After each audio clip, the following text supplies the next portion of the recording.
Have you been called too sensitive? Do you feel guilty when putting your needs first before others? You could be a highly sensitive person. Being highly sensitive means being born with a trait that's called sensory processing sensitivity, which makes you a deep thinker and very empathetic. But what does that actually look like in real life? In this video, I'm going to give you a few specific clues and let me know if you recognize yourself in the comments.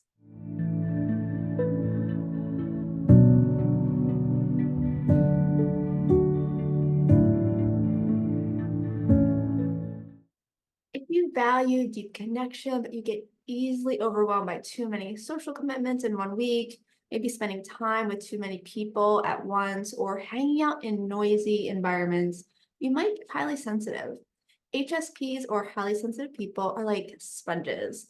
You notice and pick up all those little subtle social cues. You notice all that nonverbal body language that people are putting out, and socializing becomes a lot louder and much more draining, even more so than for a non-highly sensitive introvert.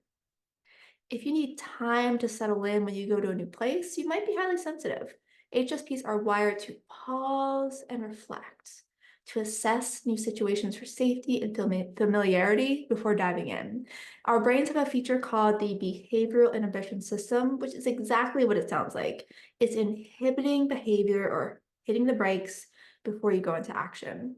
So if you were called shy on the first day of school because you were on the sidelines observing before jumping in and playing with the other kids, this is why, because you're wired to reflect and observe before you move into something. If you need more than 8 hours of sleep at night to feel re-energized, to feel truly rested, you might be highly sensitive.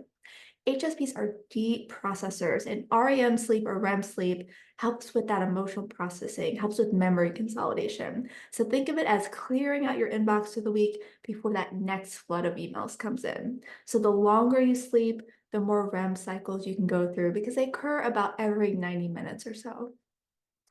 And if you feel guilty and you apologize when you're in a bad mood, you need to cancel plans, you might be highly sensitive. HSPs are very empathetic and constantly understanding the impact of their decisions and their needs on other people.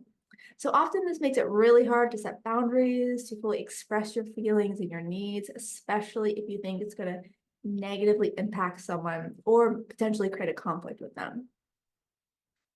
If a full-time, 5-day-a-week work schedule leaves you feeling completely overwhelmed and drained, you might be highly sensitive. HSPs notice and process so much. They need more quiet downtime than the average person.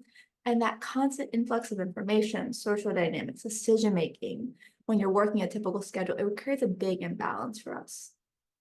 So all of these things are true because an HSP has a more attuned, sensitive nervous system and a brain that's more active than other people's in a lot of different areas. For instance, more mirror neurons, the part of the brain that is responsible for empathy, more active hippocampus to help with memory, and insula that's highly perceptive, and that prefrontal cortex that deals with decision making and planning. Lots of different parts of our brains are more active. So let me know which of these resonate for you in the comments below. And if you're just realizing that you're highly sensitive, you can check the description for more HSP resources, including my free sensitive self-care workshop. So thank you so much for watching, and I'll see you next time.